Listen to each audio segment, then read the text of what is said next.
Hi friends, I'm Parvez, and in this video I want to introduce the updated sections of my course Python GUI Development with PyQt6 and Qt Designer.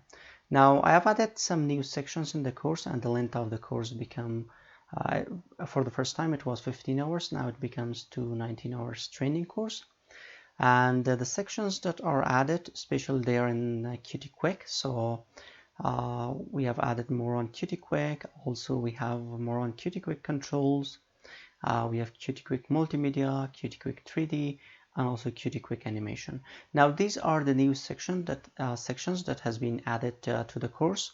Also, I will update this course regularly, and if you're interested in this course, I have a new coupon code. Now you can see it's just for 4 days, and if you're interested in this course, you can just join this course through the link that I have added in the video description, and you can just get the coupon code from there.